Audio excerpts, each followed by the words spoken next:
Hi, welcome back guys. This is your sensei, back with another fanfiction. This is the movie of What If Naruto Got Harem in Tevyat. Now before starting, please give this video a like and subscribe to the channel if you want more videos like this. Now let's get into the fanfic. Time's a funny thing in Teyvat, at least it seems to be in my experience. It's not that time moves slower in this world, it's just that there's more to see, to experience. Hirama and I have walked through the windswept hills of Mondstadt. We've climbed the cliffs of Liu and shared a drink with a dragon. Our feet have tread the endless forests of Sumeru. We swam to the deepest depths of Fontaine and raced through the blasted plains of Natlin. We braved the wicked winter of Snezhnaya and emerged unscathed. We settled in the stormy islands of Inazuma, started a family, and befriended a giant serpent. Not necessarily in that order. In the end, life can go one of three ways when you fall into a world filled with so many gods and monsters. You either die a hero, live long enough to see yourself become the villain. Or perhaps, you might become, just a little bit of both. I'm not one to brag, but Kurama and I have grown kinda comfortable here. We've had our share of battles, made allies and adversaries alike. In my experience, it's best to keep your friends close and your enemies closer. Worked well enough for us before I fell into this world.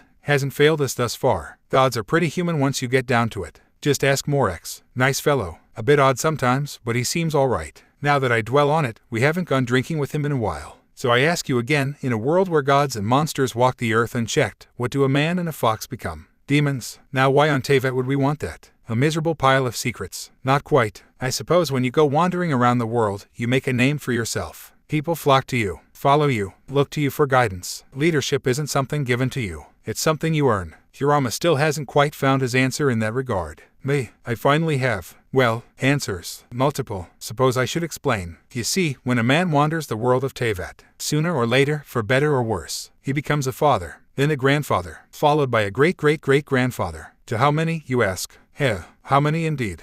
A young girl crept into the kitchen. Dappled morning sunlight spilled down on her from a nearby window as she tiptoed past the point of no return. She moved quickly, lithe little frame darting forward with a speed no human child should possess. Bright eyes flashed, narrow and intent, her goal fixed in her mind to the exclusion of all else. Her objective was close now, so close she could almost taste it. Her gaze rose to regard a bright orange jar set near the stove. Cookie jar cited. Daddy always said it was naughty to have cookies before breakfast, but she'd been such a good girl lately.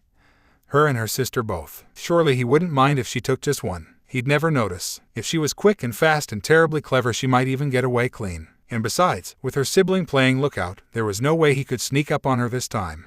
Right. With such sound logic and heart, the little sprite hopped up onto the counter, moving with all the grace of her birthright. The child quickly looked left. Then she looked right. Not a soul in sight. Eyes like twin amethysts narrowed as she pursed her lips. From there she scuttled forward like a crab to claim her prize. Careful now.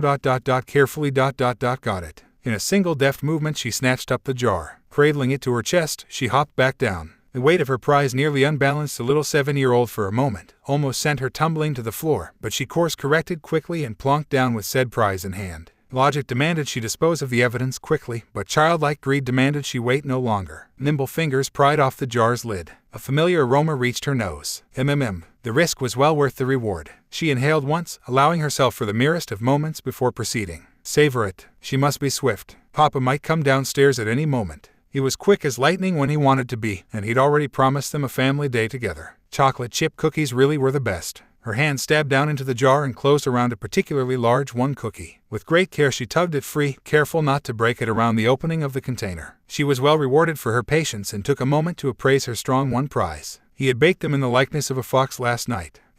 Daddy was silly. She set it to her mouth and took a great big bite, followed by another, and another, now another still.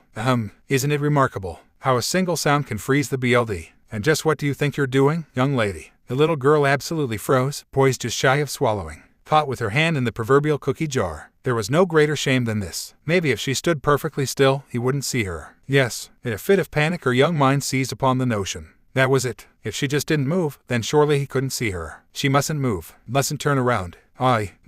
Faltering legs betrayed her and she whipped around, nearly smacking herself in the face with her own braid. Father was a great big mountain of a man at least to her, clad in orange on black clothing over which he'd thrown a flowing red mantle. The golden mane of his hair was an absolute mess as always, his whiskered face marred with scars and eye patch shielded his left eye besides. She knew it for a ruse, having seen what he hid beneath it. Even now his visible blue orb was fixed upon her with singular intensity. She'd not escape it. Well, his brow drew down, betraying the faint smile on his lips. What did I tell you about having sweets before breakfast? she warbled and broke. It was all Makoto's idea. Father Naruto quirked a brow. Is that so? A brief pall of silence followed. And then, what? A distant yelp broke through it. I did no such thing. The faint clamor of bare feet hammered down the hall for all of a moment. Then her sibling came hurtling into the kitchen at breakneck speed. Face flushed, dark hair in disarray and violet eyes wide with shock. She looked even more out of sorts than I currently felt. Just as well. They were twins, after all. And right now, her sister looked quite cross with her. How nice of you to join us, Makoto. My, such naughty girls. Father planted a hand on his hip.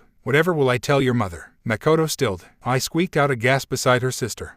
Nothing, I see. Nothing. Their sire chortled softly as he drummed his fingers on the counter.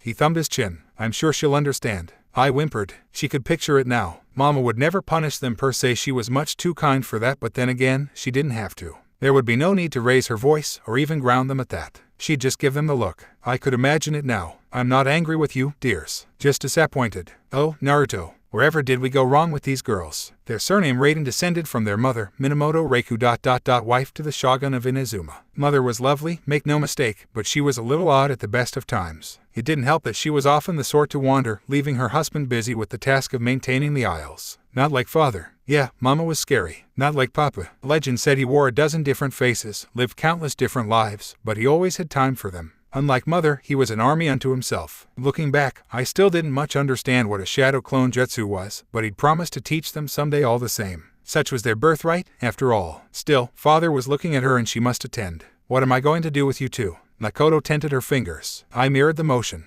Let us have cookies.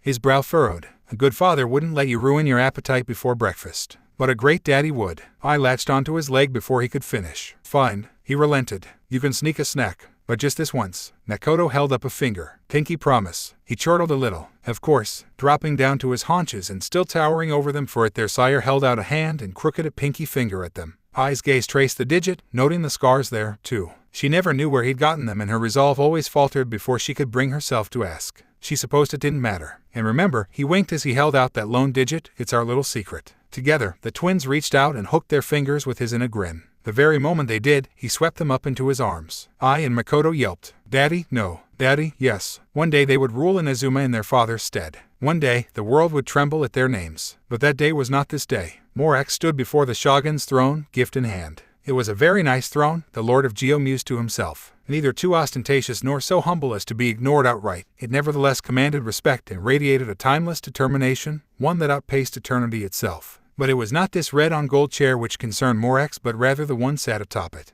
For today, he journeyed far from his territory to visit an old friend. Morax had gone by many names and many faces in his equally many lifetimes. Man, woman, and child alike. Today he'd chosen the guise of an amber-eyed man clad in flowing dark robes. By contrast, the Lord Shogun of Inazuma remained much as he remembered him from the past, all blue eyes and whiskered cheeks, tawny blonde hair in desperate need of a good trimming, body wrapped in rich flowing vestments of deep violet and striking scarlet. His scarred face dimpled in a small smile. So too was that smile painfully familiar. Long time no see, Rex. When he rose from his throne, that cheeky grin beamed bright as ever. Wait, you're still calling yourself that, right? His head tilted a little as he reached him. Or are you and Gijong going by different names nowadays? He laughed at his own remark and offered him his hand. You've got so many of those. It seems like you're a different person every time we meet. The being who would one day call himself Zhongli clasped the offered arm with his free hand and shook. It has been quite some time since we last spoke, he said simply. You may simply refer to me as you always do. Bah! Strong arms hauled him into a mini embrace, crushing him against a broad chest. Don't be so formal. I missed you. Morax grunted and deigned to deliver an awkward pat to his back.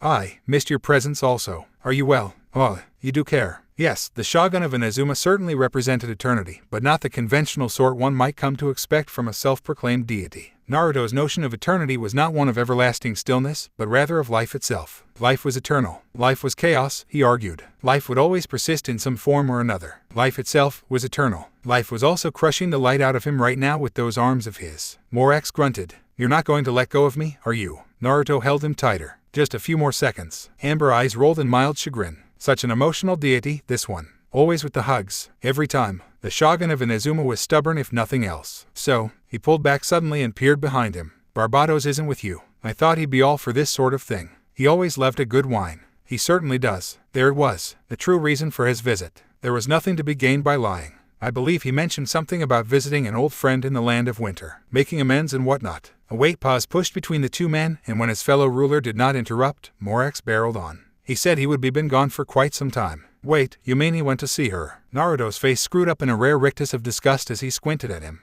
Well, good luck to the all-barred, I guess. His arms rose and crossed behind his head. I'd deal with that icy witch myself, but I've got runs to raise. It was the casual, almost offhanded way he said it that gave the Lord of Geo pause. Had he imagined that last line just now? Surely not. Morax Zhongli was many things, but deaf wasn't one of them. Nor was he blind to the cheeky grin plucking at those whiskered cheeks. You, fathered offspring. Don't sound so cold about it. Naruto swatted him on the shoulder. Of course I did. A man's gotta have a family, right? Did he dare ask? How many? Naruto offered him a cheeky grin. He turned and looked over his shoulder at him. You can stop hiding now, sweetie. Something shifted behind the eternal throne, a streak of motion that all but slammed into the back of Naruto's legs. The blonde weathered the impact with a bemused smile as only a proud parent could. Come on, he nudged them. Don't be shy, Chio. Say hi to Mr. Morax. Someone peeked out. Hello. Rex Lapis jolted as beheld the shogun's youngest child. Golden eyes snapped down to find tiny Oni child peering up at him. Two large horns dominated her forehead, jutting forth to part long black hair bearing eerie scarlet highlights. Wide red eyes blinked up at him, her faintly whiskered cheeks dimpling in a frown.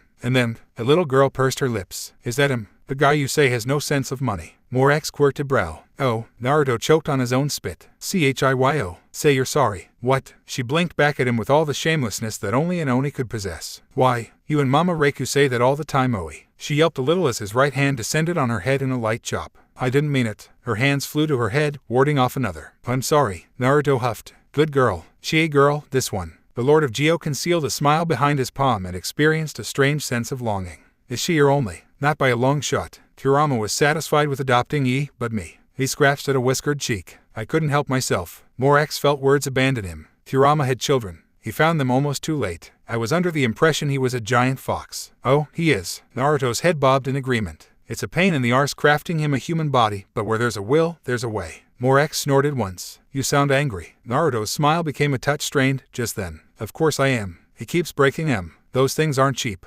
Kurama sneezed. Ch. He sniffed once and rubbed at his runny nose. He's talking about me again. Blasted human body. I swear, I'll never get used to it. How humans balanced on two legs, he'd never understand. A faint rustling noise had him creaking a scarlet iris open all over again. Movement above. He squinted through the shade of the sakura tree, thin-lidded eyes framed by tawny blonde hair. Say what you would about the Grand Narukami Shrine, but they certainly treated a kitsune like royalty. Now where was that noise coming from? It took him all over an instant to seek the source. Get down from there. A small girl with pink hair dangled off a branch, grinning madly. Never. Don't make me call Seigu. Morax shivered a little.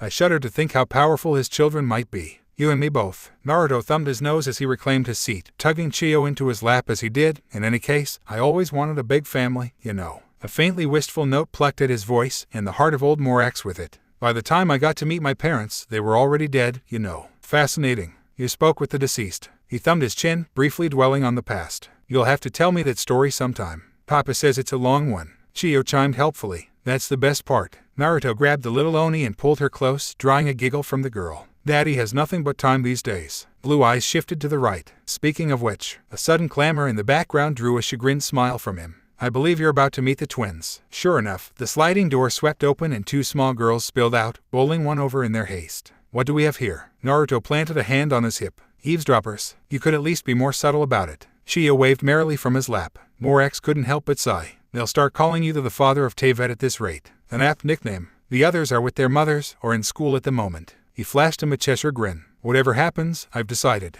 I'm going to be there for my family. All of them. Rex Lapis quirked a brow. All of them. Every last one. Right down to my great-great-griot descendants. Morax considered the twins a moment more. In truth, he'd never given the matter much thought. Human life was ephemeral for being such as they, but the idea of descendants intrigued him. For a wild moment he allowed himself to imagine it. A child bearing both their features and his striking bright eyes. Little arms reaching up for him. Papa, Suo. Naruto leaned forward, reading his expression for what it was. How's Gijong? She doing all right? Morax snapped back to Relady and coughed into a fist. She's well. And she sends her regards. She wouldn't be alive, if not for you. When are you two going to give me some nieces and nephews? His fellow deity winked once in return. I and Makoto could use a cousin ... or 9. The coughing intensified. I shall consult her. Consult, he said. She'd jump at the change to be a mother. Then get on it. I'm sure she'll love the idea. Yes, Morax looked away, hiding his flush behind a sleeve. I suppose she would. But first, a toast. Here at last, he held up the jug of wine he'd brought with him. Naruto sniffed once, then grinned. Osmanthus wine. Jonkly dared a smile of his own. It is as you say. Only the best for us. All right, let's drink. He plucked a bell from his belt and rang it once. Bring some glasses. And fruit juice for the girls. The little ones sulked. Oh, all things die. It is inevitable. In the end, dead is the great equalizer. It consumes all, weak and strong, good and evil alike. Time is an implacable enemy. Even gods fall to it sooner or later. Wind falls silent. Rock crumbles. Forests wither and die. Fire fades. Water evaporates. Ice shatters to nothingness before the fullness of time. Even the almighty roar of thunder is muted by the void, and its flash of lightning burns away. But the same cannot be said of salt. Salt persists. Salt is stubborn. Salt endures. Such was the tale of Havria, one goddess of salt. By contrast to those who vied for control of Teyvat, she was not a strong god. She was weak, gentle, and small, known more for her pale hair, silver eyes, and purity than any real strength. Compared to those who raged with the might of wind and rock and lightning, she was but a minor deity, scarcely able to stand with those she called kin. And when the time came, conflict had begun to brew between deities. It was not a war, not truly, not yet, but conflict nonetheless. Perhaps some felt threatened by the alliance between the Lord of Geo and the Lord of Lightning. Maybe they simply sought to eliminate others in their name. Who can say? Rather than join them in such prideful pursuits, Havria took her followers and fled into the wilds, refusing to partake in the ever-encroaching hostilities. All the while she prayed that the peaceful era of the past would yet return. Unfortunately, she found herself ill-suited for the harsh realities of the coming war. She chose not to fight but flee, hoping they would leave her people be and remain content with what they'd taken. They did not. Havria's enemies were wolves, and she but a sheep. They took from her, again and again, without remorse, without mercy, without end. They pursued her when she escaped, plundering all she held dear whenever and wherever they could. Her lands, her wealth, until she had but 3 things to her name: a single chalice, a ruler, and the tiny domain known as Salteri. It was here that she and her people were cornered. Here that she accepted her demise. Until they came. They were but 3, and yet they turned the tide. Osiel, lord of the vortex, perished under a rain of stone spears that split heaven and earth alike. Scores of his comrades fell to bolts of furious lightning wielded by a golden fox. Still more were rent apart by blades of wind that sang like a bard's song. Havria gazed upon her saviors and knew them to be gods among gods. Before their wrath, none could stand. Scores of gods died that day. When all was said and done, the enemies of Havria fled the field, vowing vengeance. One of her saviors stepped forth, a young man with blue eyes alongside striking blonde hair. But he did not take from her as the rest had. He merely offered her his hand and with a rueful smile, helped her to stand. She gazed upon him, then his comrades, and found herself at a loss. Who were these 3, she wondered. Why did they intervene when none would? Why me? She asked the blonde. Surely there are those stronger than I. Why seek me out? Why save me, of all people? The Lord of Lightning smiled at the Lady of Salt and uttered but 3 words in response. Because you're kind. His words struck Havria. Indeed, they took her aback as none had before. None had ever valued her for her compassion before. Even the most devourer of her followers had oft bemoaned her lack of strength when they thought she wasn't listening. Yet this man, this god, looked upon her and saw not weakness, but hope. So too did Havria see him. This was not a cruel god, but a kind one. And yet unlike her, he and his fellows were strong. It was something she'd not considered before. Strength in numbers, not simply in solidarity, but by standing with those of her kin, so too could she become strong. She looked to his companions and knew them for what who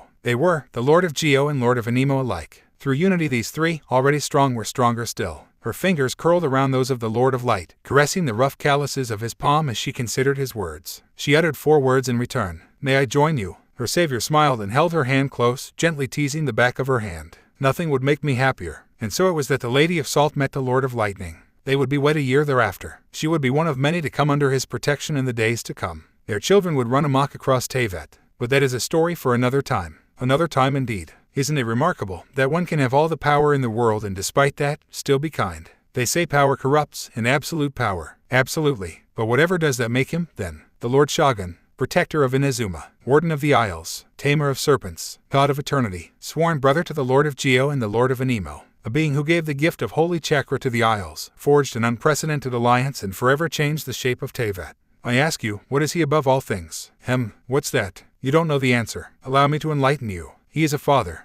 Rise and shine. Inazuma was peaceful in the early morning. While the Lord Shogun and his family retired to their well-earned rest, those who served them did not. Countless warriors loyal to him and his patrolled the grounds, soldiers sworn to his service, good men and women whose integrity went without question. They could not be swayed by bribes, nor did they fear death, nor could their faith be shaken. Legends had it that they had been blessed by ancient oaths, that they'd sworn BLD bonds to him and his descendants for centuries to come, empowered by the very principle he embodied to serve the shogun in life and death. Truth is often stranger than fiction. Simply put, these men and women weren't anything so otherworldly. They'd simply been granted the gift of chakra by their protector, taught, mentored in its usage, until like so many others before them, they passed the art down to their children and their children's children. Unlike so many who wielded visions, their potential was not limited to one element. Some might even say shinobi of Inazuma were unmatched. It would not be a half-truth, but even the best guard knew better than to interfere with what was happening tonight. Indeed, many turned a blind eye as shadow slipped through the halls of the manor, darted up the stairs, and stole through the shadows. Pale hands gripped a doorknob only to struggle and grapple with the sliding door as a one might a mortal enemy. A nearby guard forebore the urge to laugh, but his partner proved less fortunate. Her lips twitched. "SNRK." The intruder heard them at once and rounded on the duo with a huff. Bright red eyes met there in the dark, framed by a crown of dark hair and a fearsome scowl. He might have actually looked threatening ... if it weren't for his oversized orange on magenta pajamas ... or the kitten perched on his shoulder. What's so funny? The guards knew better than to rise to the bait. They simply turned back and marched away. "Yeah, that's right." The boy glared after them. "You better run. Fly, you fools." The kitten on his shoulder meowed once. They knew what I meant. Finally, he wrestled the door open. Quick steps carried him to the foot of the bed. Dad. Neither his mother nor father moved. His brow twitched. "Come on, wake up. You promised we'd train today." A sleepy grumble answered him. Havria creaked an eye open, bright iris flashing in the faint light of early dawn as she yawned. "Your son is awake." Naruto did the same beside her, scowled, rolled over. "Before sunrise, Clarion is your son." She smiled a little. "Such a grumpy husband I have." The boy huffed. "You said we'd train today." His father began to snore. "Sleeping on me, will he?" The boy cut a portal in the air and leaped. "Ooh, what morning." Naruto jolted awake as a small form landed right on his stomach. Breath burst from his lungs. "Boy, he really got you good, didn't he? ... One more word, and I will shave you bald, Kurama." Naruto stifled a yawn and propped one elbow on the armrest of his throne, cheek resting against his palm as the guards ushered a happy supplicant out. Holding court was annoying at times, but it was rewarding in its own right, if only because it let him see his people. Seeing them reminded him of why he'd settled here in the first place. Some might say such behavior was unbefitting of a god, that they shouldn't walk among their people. He disagreed. "Your people, eh? Oh, shut up. They know what I meant." My, Havria tittered in the seat beside him. "Are you still in RSNG a grudge over that?" ... No. The muse's blue eyes flicked to another pair of supplicants at the foot of his throne, a man and a woman. One of them had silver eyes, but that was all he could see from this distance. "Come on now, don't stand so far away." He beckoned. "Come up here and let's talk as equals." The duo complied, but glared bloody red daggers at one another as they did. A distant explosion rattled the room. The shouts of children chased it. "Clarion, that's my doll. Give it back. You'll never take me alive." I don't intend to." Naruto sighed. "Ignore that. Now where were we?" "Papa, slow down. You're hurting me." Shen struggled against the arm gripping her wrist, no avail. Father's grip proved ironclad as ever. He didn't listen to her plea, seldom did these days. If anything, her desperate protests only made him tug her toward the cave even faster. She couldn't see his face from this angle, but she could feel his anger. He was pulling her wrist so strong, it felt like her arm was about to fall off. And yet, he dragged her deeper into the dark. All the while, she wondered why. Why do this? Why had he brought her here? She didn't like it. This place was dark, scary. "Daddy, please. I want to go home. Please." E.W. Riled struck her suddenly, his hand catching her face to hurl her away. The back of her head struck a rock wall. Stars flashed before her vision. And yet for all that, still, she could not understand. Why? No, she didn't understand. She simply didn't want to accept it. He'd left her to die. Shen didn't want to die. She wanted to live. Now more than ever. "You are a cursed child." Father's voice rose with scorn, the facade cast aside at last. "Your life brings nothing but disaster to us all." He ripped a scroll from his pouch, eyes wild. "At least if you die I can bring your mother back. In this way your sacrifice will have some merit at least." The little girl shrank back, eyes wide. "Sacrifice?" Someone echoed it. "Sacrifice, you say?" Father froze. Little Shen spun in place, startled. The voice had not come from the depths of the cave, but rather, behind them, where the light of day was rapidly fading. "Sacrifice." The words were low, harsh, angry. "Surely you didn't just say that." Another voice answered. "I believe he did, husband of mine." Father bridled. "Who goes there? Show yourself." They came from the entrance. Soft footfalls approached as someone stepped out of the cave's mouth, a figure silhouetted against the waning light of day. A blonde in a purple robe, eyes burning with holy light. His presence was a storm itself, bright, yet dark. His gaze burned from within, lit by anger. He wasn't alone. There was a woman within, clad in a dress colored like so much fresh salt and silver, her eyes red glittering lined gemstones, hair pale as the season's first snowfall. Shen was just a child.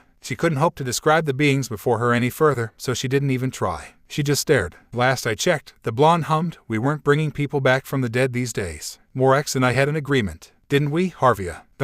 We did." The woman, his wife, nodded once. Her eyes never left father. Someone's meddling in something they shouldn't. Father saw them next. A crazed grin stretched his face. It worked. I summoned you. Ethan, bring her ba. No. The blonde man smiled at him. It was not a nice smile. Father blinked, half mad, half taken aback. No, as in negative. The woman stepped forth, heels clicking against the rocky soil. You didn't summon us. We just happened to be passing by on the way to visit an old friend. But you were going to take your child, your own flesh and BLD, and sacrifice her. The man moved beside her, his brow gone stormy. Thunder echoed outside the cavern. I don't know what kind of fallen god you meant to summon with this ritual of yours, but we take issue to these kinds of things. Father sputtered, puffing himself up furiously. She is my daughter. I'll do with her as I please. He made a grab for her, to which Shen flinched and covered her face. Splat. Little Shen heard a noise, then. When she looked back, Father was screaming, clutching at his ruined wrist. Even as she began to comprehend what transpired, the woman stepped past, blocked the grisly sight with her body, and steered her away. Father tried another blind grab and lost the other hand for it.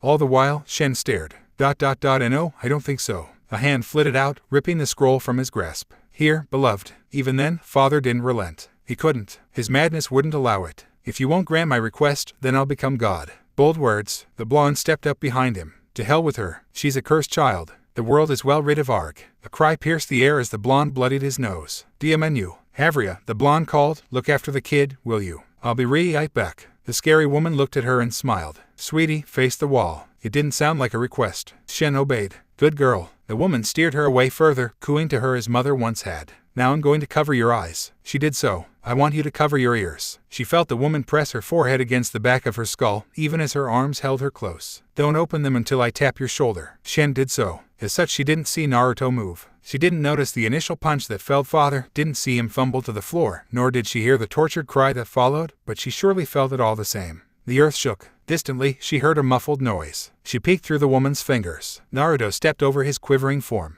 You don't seem to understand. This. His fist blurred. Teeth flew through the air. Is not how. BLD spattered. God's act. Havria tutted once and tightened her grip, blotting the scene out. Don't look. Father might have begged for mercy. Then again, he might not have. Shen wasn't sure. She tried her best to ignore the tremors in the rock. Eventually they stopped. A hand touched her shoulder and she found herself swept up into warm arms. But not before she noticed the BLD on the blonde's hands. Distantly, she wondered if she should feel sad. She didn't. Everything felt muted somehow. Havria pulled her upright and tucked her into his chest. She sniffled a little. Where are we going? To meet your new sisters. Shen warbled once. That sounds nice. Ayaka loved the lightning. Many an Inazuma child dreaded such, for to see that bright flash of light in the night sky was to know that their god was near. The lightning was him racing through the clouds, the thunder that followed the sound of him descending to Teyvat to walk among them. To speak the Lord Shogun's name aloud would surely herald his arrival. But to her, it meant Papa was home. Ayaka knew it by the sudden hum her vision gave, if not the booming voice that chased it. Ko. Father called for mother first, just as he always did. Ayaka. Ayato. Laughter swelled from the front door. I'm back. Scrambling to her feet, she hastened out of her room, raced across the hall, and pelted down the stairs. Even then she knew she wouldn't be the first one to reach him. Big brother was out for the day, so he would surely miss this, but she couldn't bring herself to care. Father had the whole of Inazuma to run, he could seldom show himself in person. Shadow clones were nice and all, but they were a pale imitation. To the real thing. You couldn't squeeze a shadow clone for fear of popping it, couldn't truly spar with a doppelganger for fear of dispelling it entirely, and, oh my, mother's voice echoed just up again, cutting through her thoughts like a knife. What's this? Pouring on one last burst of speed, the little ice wielder hurtled around the corner. And her breath was stolen away. My, mother was standing before Father, tutting over something in his arms, simultaneously blocking her view of him. Poor dear, what happened to her? Well, it's a bit of a long story. Father quite see her yet, but she saw his whiskered cheeks dimple in a small smile. Not too loud, now. She finally fell asleep on the way over here. And wherever did Havria go? I was so looking forward to seeing her again after all this time. A low laugh. Having a stern word with Morax and Gijong about the children of Liu, Ayaka crept closer, not quite willing to reveal herself. Mother looked a bit healthier today in her white robe, as she always did when Father returned. Mother, a shining beacon of health, a glimpse of the beauty she would one day become, albeit much taller and with far longer hair. Her eyes danced as she noticed her at last. It seems we have an eavesdropper, dear. Ayaka ducked back around the corner. Now, come on out. Naruto leaned past Mother, and too late, Ayaka finally noticed the little girl nestled in his arms like a fine china doll. Young, too. Younger than her. The first thing she noticed was her dark hair, dirty from travel and fighting perhaps, yet still midnight so pure as to be cut from the abyss itself. Her eyes were slanted yet shut in sleep as she nestled against his shoulder, clinging on tight even in slumber. And there, dangling from those ebony tresses, a cryo-vision gleamed just like hers. Who is that, Papa? This is Shen. Father's smile was pure as lightning. Your new sister. He nudged the little one in his arms. She's going to be staying with us for a while. Why don't you come and say hello? Ayaka puffed out her cheeks and pouted. I do not wish to. That seemed to stir the girl because she woke at last. She didn't even speak. She just stared at her. Ayaka, mother chided, you will be polite. Yes, mother. Her nose wrinkled. Did father have another child? Nope. He beamed, wholly ignorant to the coming storm. Havria and I found her in a cave. Shen squirmed free of father's arms as he set her down. Still unspeaking, she stepped forward to regard her. Ayaka's pout redoubled at the sight of this frail, tiny creature. It wasn't fair. She already had to compete for father's attention with brother and literal gods, but now this ... just who was she? Mother had ever taught her to be polite, but at the end of the day, she was still a child. Children seldom think before they speaking. So she's not really my sister, then? Mother sighed somewhere behind her. Oh dear. Shen visibly flinched aside at the remark, eyes gone wide. Ayaka, no. Naruto knelt down and enfolded the startled girl in a warm embrace. Apologize. She tried to escape, to no avail. He caught her with the other arm and tugged her into his chest. I didn't mean it like that. Too late. The die had been cast. Shen scowled at her from the safety of his arm. Mini, I don't want to play with you. Me. Ayaka recoiled. You're the Mini. She hissed. Nuh-uh. Yeah. Someone sniffled. She wasn't sure who. Beware. Both girls burst into tears and flailed at one another, determined to be adversaries for life. Ko tutted a little. I'll fetch some sweets. That should set them to rights. It was like flicking a SWCH. Ayaka's braid TWT ched. Shen perked up. Sweets. The front was breaking. Kyujusera's right eye twitched. Hold, blast you. For the Shogun. Hold the line. That telltale twitch was followed shortly thereafter by her left eye. Her face soon followed suit, as did her body not long thereafter. Her very being quivered with rage, which didn't help her aim at all. Even so, she reined in her emotions, calmly knocked another arrow to her bow and tracked her target. She did not shout. She did not shriek, did not reveal the most meager morsel of emotion, even as a burly bandit cut through past the defenders and stormed her way. Golden eyes tracked the swing of his arm, watched his weapon rise up in a devastating arc. A single swing of that axe would cleave her in two. Assuming it reached her, she clicked her tongue, drew the back and let it fly, nailing him dead in the eye. The madman had only just begun to pitch backward when she called a second arrow to her grasp. Pivoting, she turned, found another break in the defensive line, and fired into the dark mass below. Then another now, still another. Each shot came faster than the last, laying waste to anyone who dared approach. She was a proud Tengu warrior, ancient and eternal, and she would most certainly not succumb to this raid. She would sooner take her own life before. Where had the clouds come from? A hand touched her shoulder, calloused fingers squeezing gently. Warm lips brushed the outer lop of her ear, sending a shiver shooting down her spine. On your left. Dodge. Fly. Flee. Sarah's sixth sense shrilled these warning and her body obeyed, twisting without a second thought. Just as well. Not a moment later, a mass of wind and vermilion lightning hurtled through the space she'd occupied to fall down on their attackers. Bodies hit the floor. Many more hurtled into the air, only to be rent apart by heavenly bolts of purest crimson. And then he was there, walking past her with a spring in his step, as if he'd been there all along. She knew better, of course. If he'd been among them before, the battle wouldn't have taken a turn for the worse. She pursed her lips. You're late, my lord. Sorry about that, Sarah. A merry blue eye gleamed over his shoulder. Kids wouldn't go down for a nap. This won't take a second. His right hand rose to gleam gold, conjuring a sphere of darkest night. She saw the golden fox rise around him, jaws yawning wide. Oh, he hadn't spoken jest. Dread dawned and she hastily averted her eyes. Let there be light. Sarah thought it an apt description, because for an awful moment, that was all she could see. Blinking the spots away from her vision, she squinted down into what had once been a plain teeming with monsters, bandits, and worse. What was once a rotted and pitted field had since become a canyon in the wake of his tailed beast bomb. And there in the distance, she thought she spied a crater, still crackling with inhuman light. Another landmark made from his might, another testament carved by his strength. Most of the enemy host had evaporated outright. Most, but not all. Even now her keen eyes spied a few lucky or unlucky, shell-shocked souls rising from the dirt. A proper army would have retreated in the face of such strength. But these creatures and those they had corrupted knew neither fright nor fear. Naruto thumbed his chin, considering the carnage. I'm getting rusty. That should have killed all of them. Sarah swatted his shoulder. Wasn't that a tad excessive? You didn't need to cut loose like that. Maybe. Naruto winked at her and waltzed down the steps. Now the fun begins. A cry went up from some of the shield bearers below. It's the Shogun. He's here. Someone hallooed back. The Shogun has come. Another took up the call. At last. We're saved. He ate it up, of course, the lout. Stand fast. His voice boomed out as he raised his arms to address, heartening them. You fight for Inazuma. For your families. For your future. With me. He raised his lance, sweeping it toward the oncoming dark tide in a wave of crimson light, carving a path forward into the teeming mass. With me now. Inspiring, isn't he? A soft voice cooed in her ear. Almost makes me want to ravish him here and now. Sarah jolted a little as someone nudged her forward.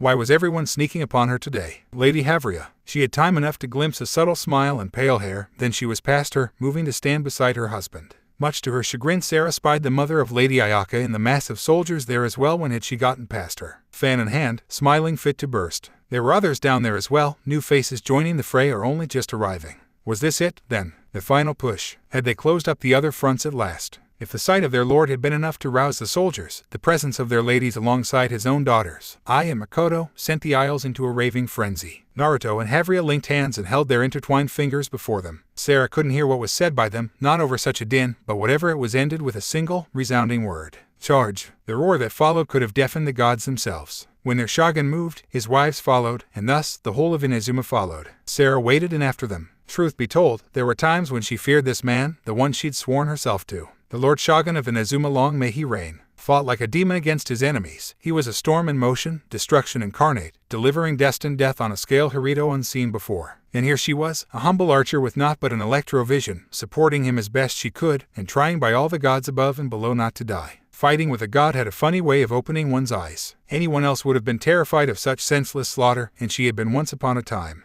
Now she knew better. She ducked a sword, backhanded a six-legged abomination, and swept the legs of another. Ruin of a soul that might have once been a bandit. Each second was a struggle for her, and yet ...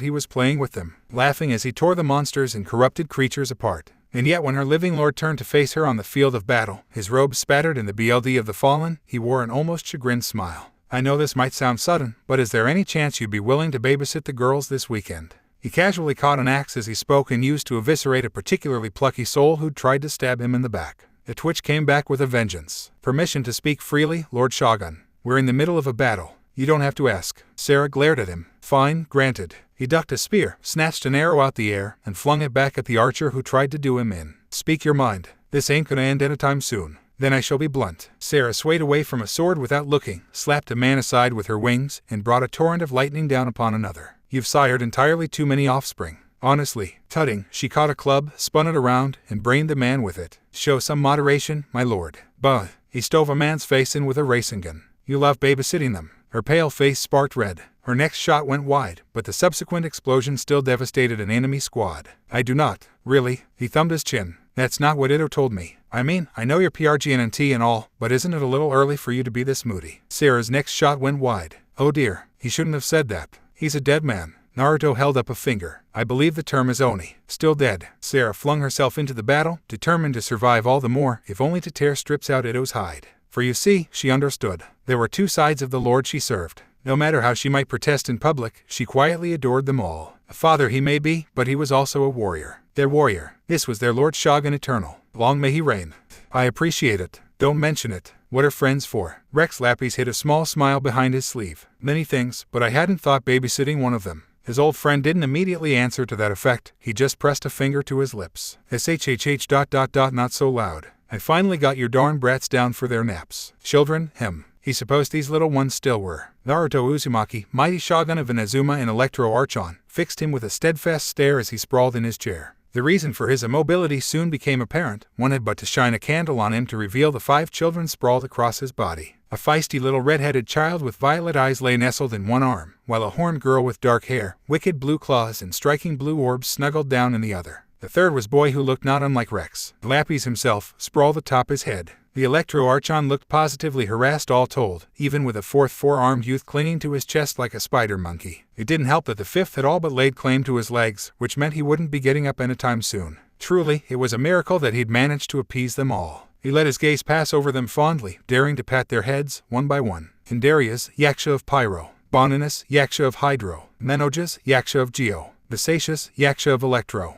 And last but not least, Elatus, Yaksha of Anemo, who would someday be known as Zio. These were monsters meant to slay demons. Or they would be, when they were older and properly came into their powers. They would be heroes, saviors, conquerors. More would come in their wake, but these 5 were truly the first. For now, they were unruly and somewhat spoiled children, destined to grow into fine warriors. Lee was still holding strong. Let them be little a little while longer. After all, they did so love their uncle Naruto more than anything. Under his watchful eye Yakshas his children would be safe. They would not go mad. They would not lose themselves to fear. They would not turn on one another in a frenzy of karma. They would not die alone deep beneath the earth, unable to remember even their names. Where had that last thought come from? His mind tended to wander these days, it seemed. Brushing such concerning foresight aside, the monarch of Liu shook his head. They made quite the mess, it seems. The entity who would one day call himself Zhongli smiled softly. They didn't cause you too much trouble now, did they? Just a little. Naruto made a pinching motion with one hand. Belatedly, he realized that they'd drawn on his face with ink, the little scamps. They're good kids, just gotta keep him occupied. Zhongli let his placid gaze rake over the clearing, taking in the burnt grass, tattered trees, an overturned cooking pot, and the faint smell of smoke. He'd been wise to take the little ones outside.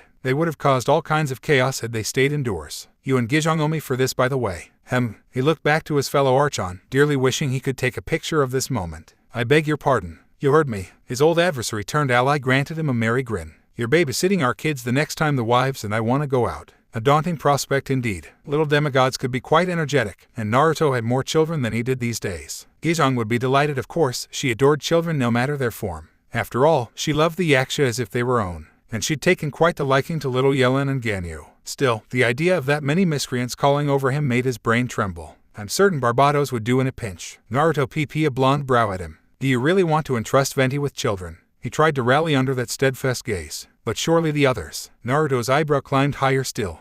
Fair enough. Naruto palmed his face. Honestly, that barred BSDRD was supposed to help me, but he ran off at the first sign of trouble. The Geo Archon made a bemused noise. I shall have a word with him. Please do. Preferably after I shave him bald. Zhongli snorted into a fist. Naruto, no. Naruto, yes. I will have vengeance. His stomach growled, cutting his diatribe mercifully short. Just as soon as I get something to eat. You must be hungry. Zhongli walked past him and retrieved the upturned cooking pot, placing it atop the fire once more. I'll make you some Adeptus temptation. Gijong had drilled the recipe into him, and while she might be away with Cloud Retainer at the moment, always kept some ingredients on hand. As such, it was a trifling matter to fill the pot with them and get to work. Here, it's the least I can do. The blonde sniffed once, caught the aroma, and went still where he lay. I wouldn't do that if I were you. Zhongli already had a fire going, but nevertheless looked his way. Why ever not? Because, Naruto made a smug noise, you'll wake the kids up. The Geo Archon tensed too late, realizing the ramifications of his actions, but unable to take them back. Sure enough, his little Yaksha-to-be were beginning to stir.